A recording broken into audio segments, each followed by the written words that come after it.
Supreme court తీర్పు వచ్చి నెల కూడా కాలేదు. అవును. నెక్స్ట్ మళ్ళీ పార్లమెంట్ సమావేశాలు ఉన్నాయి. ఈ పార్లమెంట్ సమావేశాలు వస్తుంది కావచ్చు, 1-2 సెషన్లు అయినా కూడా కాలేదంటే అప్పుడు మీరు పాయింట్అవుట్ చేయవచ్చు దాన్ని. ప్రధానమంత్రి గారి నోట మేము ఆ మాట రావట్లేదు.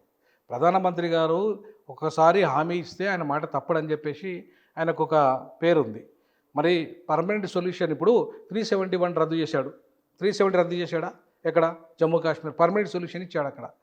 రామ మందిరం నిర్మాణం చేశాడు, అదొక పర్మనెంట్ సొల్యూషన్ ఇచ్చాడు. మరి మాలమాదిగలు ఇచ్చి పర్మనెంట్ సొల్యూషన్ ఎందుకు ఇవ్వలే? అయ్యో, ఇప్పుడు ఆయన దాంట్లో సికింద్రాబాద్ సభలో మాట్లాడుతూ ఈ సమస్యను పరిష్కారం చేస్తామని అన్నారు. ఆయన చేస్తాం ఒక దశ పూర్తి అయినట్లే కదా. కాదు, ఎట్లా ఆయన పార్లమెంట్కు సుప్రీంకోర్టు ఏం సంబంధం అండి? కాదు, సుప్రీంకోర్టు పార్లమెంట్ సంబంధం లేదు. పార్లమెంట్ సంబంధం లేదు. కానీ సుప్రీంకోర్టు తీర్పు వచ్చిన తర్వాత నెక్స్ట్ జరగాల్సిన ప్రక్రియ చట్టసభలో, పార్లమెంట్లో. నెక్స్ట్ కాదు, ఇప్పుడు జరగవలసిన 100 రోజుల్లోనే వర్గీకరణ చేస్తానని చెప్పి 30 ఏళ్ళ క్రితము ఇవాళ ఇదే. ఇప్పుడు నిన్నక మొన్న ఆయన ఇంటర్వ్యూ చూసారు కదా, ఎవరిది? మా ఉపరాష్ట్రపతిది.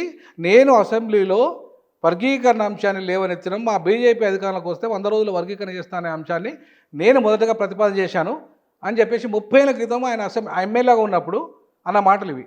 30 ఏళ్ళ నుంచి వెళ్ళి బీజేపీ ఎన్నిసార్లు అధికారం వచ్చింది? వాజ్పేయి అధికారంకి వచ్చినప్పుడు చంద్రబాబు నాయుడు ముఖ్యమంత్రి కదా, చంద్రబాబు ముఖ్యమంత్రి, వాజ్పేయి అక్కడ కేంద్రంలో ప్రధానమంత్రి కదా.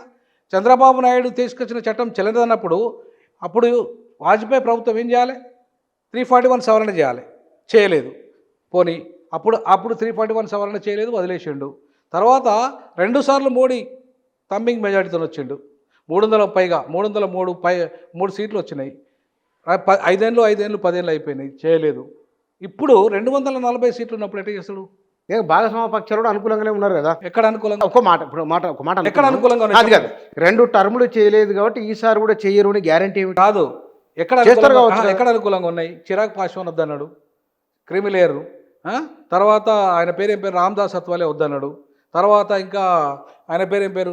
ఇంకో బీజేపీలో ఉన్నాడు దళిత లీడరు, ఆయన. ముగ్గురు కీలక భాగస్వామ్యులు, 3 దళిత లీడర్లు వద్దన్నారు. తర్వాత మాయావతి కాకపోయినా కూడా ఆమె దళిత లీడర్లో పెద్ద లీడరు, ఆమె వద్దన్నది. ప్రకాష్ అంబేద్కర్ మనవడు ఆయన వద్దన్నాడు.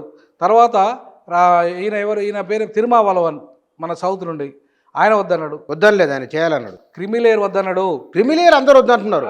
ఇక్కడ మన విషయం మీరు క్రిమిలేయర్ కాదు, ఎస్సీ వర్గీకరణ చట్టబద్ధంగా ఉంటే పార్లమెంట్లో చట్టం చేయాలి.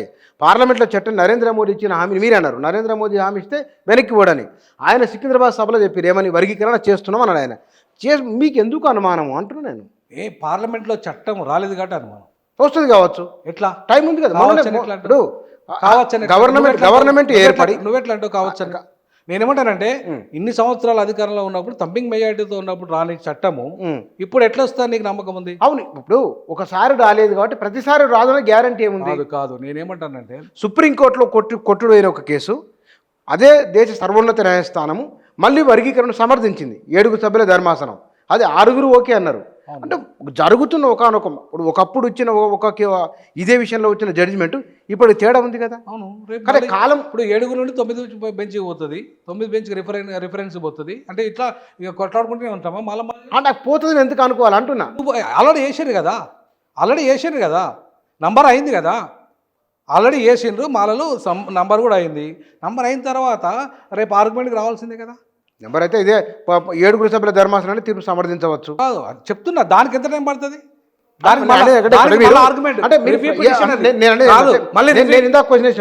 మీరు పనిగట్టుకొని కృష్ణమాదిగ మీద ఏదో రకమైన ఎందుకు కొంతమంది విమర్శలు చేస్తున్నట్లు, ఆరోపణలు చేస్తున్నట్టు నేను అనట్లేదు.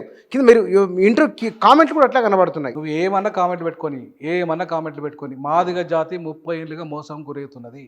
నేను చెప్తున్నాను, ఇవాళ నేను ఒక అంబేద్కర్ రైట్గా చెప్తున్నాను. మాదిగ జాతి 30 ఏళ్ళుగా అనేక రకాలుగా దగా పడుతున్నది. 30 ఏళ్ళ తర్వాత కూడా రేవంత్ రెడ్డి మూడు ఎంపీ సీట్లలో 1 సీట్ ఇవ్వలేదు. నీకు దమ్మున్నట్టు అయితే, నీకు సత్తా ఉంటే నీ ఉద్యమానికి ఎందుకు భయపడియలేదు? నువ్వు గత బీఆర్ఎస్ ప్రభుత్వం 10 ఎమ్మెల్యే సీట్లు ఇస్తే 10 ఎమ్మెల్యే సీట్లు మాదిగలకు గెలిపిస్తే కాంగ్రెస్ 7 గెలిపించింది. మాదిగల్ని 7 గెలిపించింది. ఏం చేసినావు? కాంగ్రెస్ను ఏం చేయగలిగినావు? పోయి డైరెక్ట్గా బీజేపీ సపోర్ట్ చేయడం కారణంగా ఇవాళ గెలిచింది ఎంతమంది? మాదిగలు తెలంగాణలో గెలిచింది ఎంతమంది? ఎవరన్నా ఉన్నారా? ఒక్కరన్నా ఉన్నారా బీజేపీ నుండి? ఒక ఎమ్మెల్యే గెలిచిండా? ఒక ఎంపీ గెలిచిండా? ఎందుకు గెలవలేదు? ఎందుకు గెలవలేదు అంటే సత్తా నీకుంటే నీ మాట మాదిగ జాతి వింటే ఖచ్చితంగా నీ ప్రధానమంత్రి నరేంద్ర మోడీ మీద నీ మీద నమ్మకం ఉంటే ఒక ఎమ్మెల్యే గెలవడా? అంటే మాదిగలు ఓట్లేస్తేనే ఎమ్మెల్యేలు గెలుస్తారా? 100%. మాదిగలు ఓట్లేస్తేనే ఎంపీలు మాదిగలు గెలుస్తారా? చాలా కీలకమైన ఓటు బ్యాంకు.